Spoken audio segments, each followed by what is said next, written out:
Hi everybody, it's Miss Lorenz here. I'm going to talk about lesson 4. We're talking about converting units. This is a really important, sometimes tricky part of our math curriculum, converting units. So make sure that you are asking me additional questions if some part of this is confusing to you. All right, so let's get a different color. How about green? All right, here we go. Elena and her mom are on a road trip outside the United States. So that's key because in the United States, we have signs that are miles per hour. And her car is probably indicating miles per hour. But they're probably like in Canada, for example. And in Canada, they have their signs meaning kilometers per hour. And so Elena's mom is driving 75 miles per hour when she gets pulled over for speeding. The police officer explains that 8 kilometers is approximately 5 miles. And so we need to figure out if she's really speeding. How many kilometers are in 1 mile? So to do that, we're going to take 8 kilometers divided by 5 miles. And the reason I'm dividing it this way is because we want to know kilometers per mile. So we want to take kilometers divided by miles. And when we do that, we get 8 divided by 5, of course, right? That's what we're doing, is dividing 8 by 5. And 8/5 is also known as 1 3/5, or 1.6, 1 6/10. So you could think of that as a little over half of 1.5 kilometers per mile.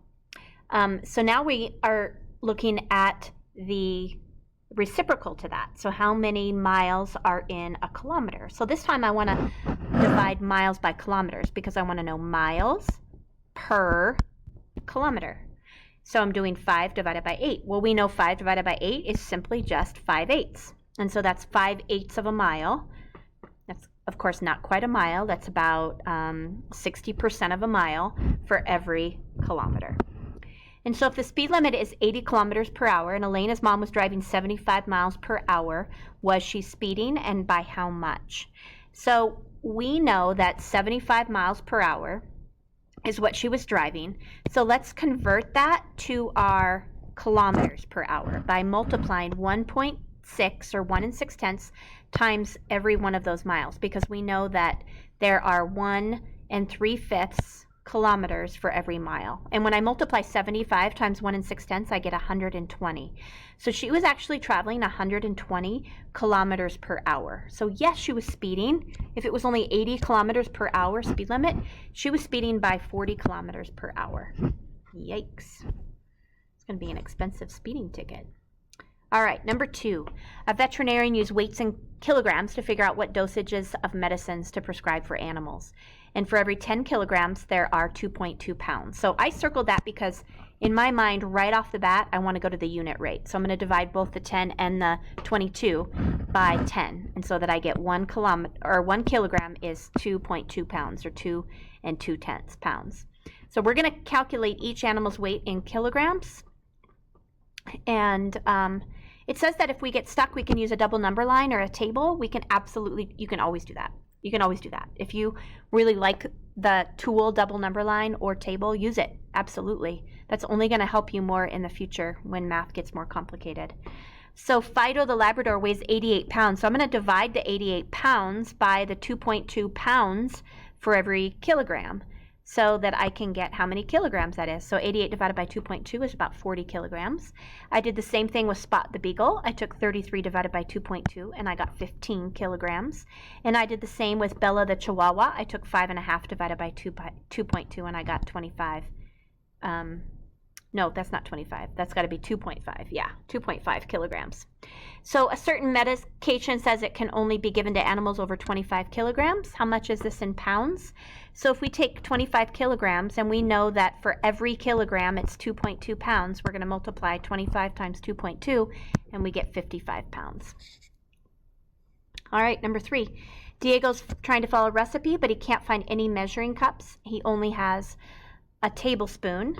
And in the cookbook, it says that 1 cup equals 16 tablespoons. So how can he use the tablespoon to measure out these ingredients? So in each of these problems, I wrote the starting ratio, 1 to 16. 1 cup is 16 tablespoons. So if I'm looking at a half a cup, then I'm going to half the 16 to get 8. If I'm looking at 1 1/4 cups, then I'm going to multiply by 1 1/4, 1 1/4, and I'm also going to multiply the 16 times 1 1/4. I do that mentally by thinking of 16 times 1 is 16, and then 16 times a fourth of 16 is 4, and so 16 plus 4 is 20. 2 3/4 cups of flour, so that's 2.75. So I'm going to multiply 16 times 2.75. To do that mentally, I'm going to take 16 times 2 and get 32. And then I'm going to take 3/4 of 16. Well, I know 1/4 of 16 is 4, so 3 1/4 would be 12. And so I'm just going to add 12 to the 32, and I get 44 tablespoons. All right, Diego also adds the following ingredients. How many cups of each did he use? Well, if he used 28 tablespoons of sugar, we're going to figure out by sort of going backwards here, dividing by a number. So here if you look right here, I took 28 divided by 16. And by dividing 28 by 16, I got 1 3/4. So I know that I would have to multiply 16 times 1 3/4, or 1.75, to get to 28. So then if I multiply 1 times 1 3/4, I get to 1.75 cups. And then 6 tablespoons of cocoa powder. Very similarly, I'm going to do 6 divided by 16. So now I know that I multiplied 16 times 3/8, which is 0.375, to get to 6. So I'm going to multiply the same thing by 1 to get 3/8 of a cup. All right, and the last one, we're looking at pesos and dollars and that conversion. We know that Priya bought a sweater for 510 pesos. We also know that the conversion is 4,250 pesos per $250. So we need to figure out how much she spent on the sweater in dollars. Lots of different ways that you could work this in your table. I kind of went through the table as it was built to solve this problem. So first, I'm going to divide the 250 by 10 to get 25. Then I'm going to divide 4,250 by 10 to get 425. Then I'm going to divide the 25 by 25 to get 1. Then I'm going to divide 425 by 25 to get 17. And that, my dears, is our unit rate. So we know that for every 17 pesos, it's $1. So then I just simply multiplied 1 times 3 to get 3 and 17 times 3 to get 51. I wanted that 51 because I'm getting to 510. And to get there, I can just multiply by 10. And then 3 times 10 is 30. So that's the amount I spent on the sweater in dollars, or Priya spent on the sweater in dollars. All right, thanks for listening. I hope that helped.